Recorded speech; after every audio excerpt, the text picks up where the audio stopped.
प्यारे विद्यार्थियों, real mentor में आप सबका स्वागत है। आज हम कक्षा 9 विषय हिंदी की पाठ्य पुस्तक क्षितिज के काव्य खंड का अध्याय 14 जिसका शीर्षक है चंद्रगहना से लौटती बेर का अध्ययन करने जा रहे हैं। इसके कवि है केदारनाथ अग्रवाल, जिनका जन्म सन 1911 में हुआ था और निधन सन 2000 में हुआ।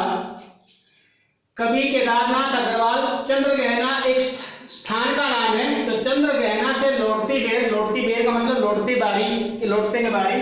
वो एक गांव से गुजर रहे थे, तो वहां उन्होंने खेतों के अंदर किसानों को काम करते और खेतों की जो हरियाली है उसको देखा, तो वो एक पगडंडी पर, एक मेड़ पर बैठ गए और वहां के दृश्यों को बड़े गौर से उन्होंने देखा और उसी का वर्णन उन्होंने इस कविता में किया है। तो इसका संकेत है, ये इस वीडियो में हम इस पाठ के पहले पद्यांश का अध्ययन करने जा रहे हैं, जिसका संकेत है देख आया चंद्रगहना दूं हृदय का दान उसको। तो इसका भावार्थ है कि कभी हरे भरे ग्रामीण परिवेश का वर्णन करते हुए कहता है कि मैं चंद्रगहना नामक स्थान को देखकर लौट आया हूं। यह चंद्रगहना जो स्थान है यह चित्रकूट के आसपास है।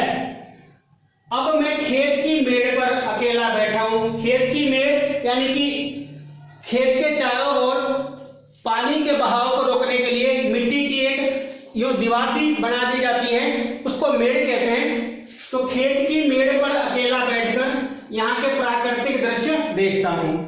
इस विषय में कवि आगे कहता है कि यहाँ खेत पर एक बालिशत का होता है, यहाँ से लेकर यहाँ तक की जो ऊंचाई है उसको एक बालिशत कहते हैं। कि यहाँ खेत की एक बालिशत के बराबर चने का हरा ठिगना यानी छोटे कद का पौधा है। यानी कि खेत के अंदर जो है एक बालिशत के बराबर चने का एक हरा ठिगना यानी छोटे कद का पौधा है। जो चने का जो पौधा है वो ऊंचाई में छोटा होता है, इसलिए कबीर ने इसके लिए ठिगना शब्द का प्रयोग किया है।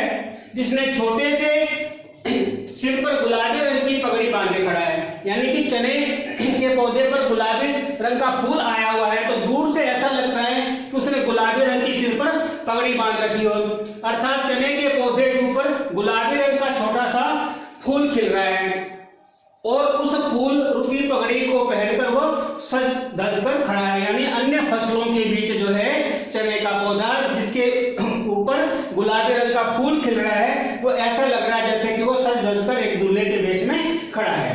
खेत के बीच में अलसी का पौधा है, वो हठीली नायिका की तरह है। यानी कवि ने अलसी के पौधे को एक हठीली नायिका की उपमा दी है। उसका शरीर पतला है और कमर लचकदार है। अर्थात अलसी का पौधा पतला और लचीला होता है तथा उसके सिर पर नीला फूल खिल रहा है। तो इस अलसी के पौधे पर भी फूल आ गए हैं जो नीले रंग के हैं। मानो वह उस नीले फूल को सिर पर धारण कर कह रही है कि जो इस फूल को स्पर्श करेगा उसे मैं अपना हृदय दान कर दूंगी। यानी अलसी का जो पौधा है उस पर भी नीला फूल खिल आया है और मानो वो ये कहना चाहती हो कि जो मेरे फूल को स्पर्श कर लेगा उसे मैं अपना हृदय दान कर दूंगी। ये इस पद्यांश का भावार्थ था। अब इसमें कुछ प्रश्न पूछे गए हैं। पहला प्रश्न है, कविता के आधार पर चने के पौधे की रूप सज्जा का वर्णन करो। यानी चने के पौधे को किस तरह सजाया गया है उसके रूप का वर्णन अपने को करना है। तो उत्तर है, चने का पौधा एक बालिशत के बराबर ऊंचा है, उस पर गुलाबी रंग के फूल आए हैं।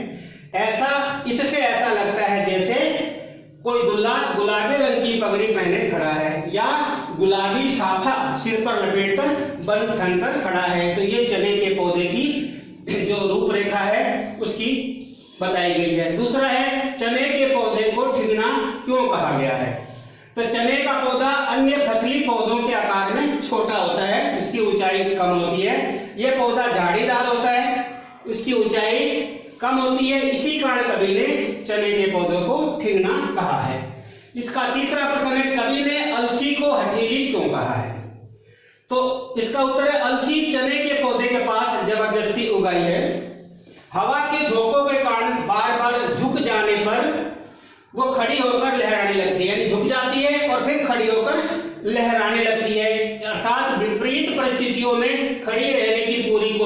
करती रहती है। इस कारण कवि ने अलसी को हठीली कहा है।